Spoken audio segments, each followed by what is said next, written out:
ఈరోజు మీకు ఒక ఇంపార్టెంట్ రెసిపీ చూపెడుతున్నానండి. పనీర్ పనీర్ జనరల్గా మనకు ఫంక్షన్లలో, పెళ్ళిళ్ళలో కారము, మసాలాలు అవన్నీ వేస్తే చాలామంది తినరు. అందులో గరం మసాలా అవి ఉంటాయి, హెల్త్కి మంచిది కాదు, అది ఇది అని చెప్పేసి. కాకపోతే మా అమ్మాయి వాళ్ళు ఊరికే ప్రోటీన్ ఫుడ్ తినాలి, ప్రోటీన్ ఫుడ్ తినాలి, ప్రోటీన్ అంటే ఇవాళ అసలే నాకు కోల్డ్ అయింది, ఒంట్లో బాగాలేదు, ప్రోటీన్ ఏం తినాలంటే పనీర్ ఉంది, నేను పనీర్ తీసుకున్నాను. మళ్ళీ దీనికి హెల్త్కు నాకు తగ్గాలి, తొందరగా ఏం చేయాలి, ఇంకేం తింటే బాగుంటుంది అని అనుకొని దానికి విరుగుడు వెల్లుల్లి, సహజంగా కోల్డ్ అవన్నీ అయితే వెల్లుల్లి తినాలనిపిస్తుంది. అందుకే నేనేం చేశానంటే కొంచెం ఒక 4 వెల్లుల్లి రెబ్బలు ప్లస్ పచ్చిమిరపకాయలు.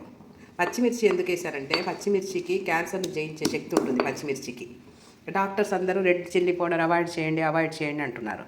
అందుకని చెప్పేసి పచ్చిమిర్చి 2 వెల్లుల్లి దంచుకున్నాను. నెక్స్ట్ కొత్తిమీర సంగతి మీకు తెలుసు. ప్రతి ఒక్క డాక్టర్ కానీ ఎవరైనా కూడా ఎందులో అయినా కూడా కొత్తిమీర లేకుండా మనం చెయ్యము.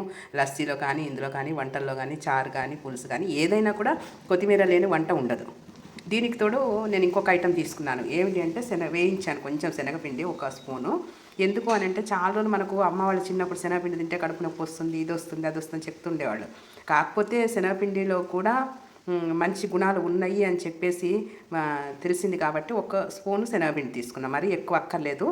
ఇంకా ఒకవేళ పిల్లలు కూడా కూర తిన్నా కూడా ఒకవేళ కారం అనిపించకుండా కమ్మదనం కోసం తీసుకున్నాను 1 స్పూను. ఇవండి నేను తీసుకున్న ఐటమ్స్. దీంతోపాటు నేను సింపుల్ రెసిపీ, మనకు నోటికి రుచిగా ఉండే రెసిపీ, తొందరగా చేసుకునే రెసిపీ అదొకటి చేయబోతున్నాను. అదొకటి మీరు చూసుకోండి. బాగుంటే కనుక నాకు కామెంట్స్లో పెట్టండి, చేసుకొని తినండి. ఈజీ మెథడ్ ఇది, కానీ చాలా రుచిగా ఉంటాయి. దీంతోపాటు నేను సోయా కూడా చాలామంది తినరు, దాన్ని మీల్ మేకర్ అంటారు కదా, అవి చాలామంది తినరు. అందుకని ఆ మీల్ మేకర్ కూడా ఎలా చేసుకోవాలో నేను చెప్తాను నెక్స్ట్ ఎపిసోడ్లో. బాగుంటుంది. మనం యాజ్ యూజువల్గా మన నువ్వుల నూనె 1 స్పూను చాలు, ఎందుకంటే పనీర్లోనే నూనెలాగా వస్తుంది ఉడికిన తర్వాత. కొంచెం జీలకర్ర, మనకు డైజెషన్ అవ్వాలి కదా, చాలామంది పెద్దవాళ్ళు పనీర్ డైజెషన్ అవ్వదంటారు కాబట్టి జీలకర్ర వేగాక మనందరికీ ఆరోగ్యాన్ని ఇచ్చే కరివేపాకు. నెక్స్ట్ ఏం చేద్దామంటే మనం మరీ పచ్చిగా వెల్లుల్లిపాయ పచ్చిమిరపకాయ తినలేంగా కారంగా, దాన్ని ఇలా వేసేసుకొని కొంచెం వేయించుకుందాం. లైట్గా వేయించుకుంటే అదొక రకం రుచి. ఇది ఆకు వేగిందండి, సగం వరకు వేగింది, మరీ ఎర్రగా వేయించక్కర్లేదు. ఇప్పుడు మనం ఏం చేద్దామంటే ఇది ఇలా ఉన్నప్పుడే పనీర్ వేసుకుందాం. సిమ్లో పెట్టుకొని పనీర్ వేసుకుందాం.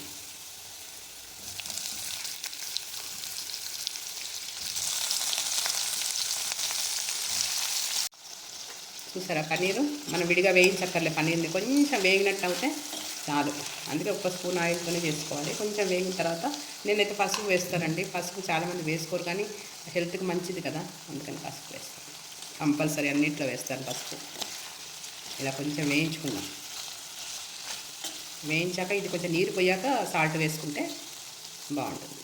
ఇప్పుడు సాల్ట్ వేసుకుందాం. కొంచెం చూసి వేసుకోండి. సాల్ట్ తక్కువ ఉన్నా పర్వాలేదు, తగ్గించే తినాలి మనం. కొంచెం నేను దంచిన ఉప్పు వాడతానండి, ఎక్కువ అదే వేస్తున్నాను. వేయకూడదండి పనీరు, లైట్గా ఇలా.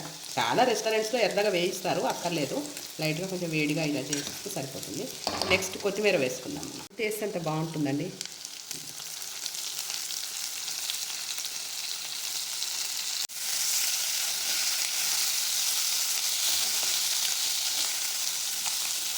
నేను శనగపిండి ముందు ఎందుకు వేయలేదో తెలుసా మీకు?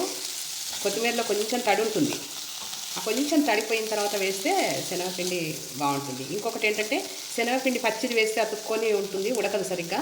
అందుకని కొంచెం వేయించి వేయాలి, అప్పుడు పొడి పొడిగా ఉంటుంది, బాగుంటుంది మనం తినడానికి.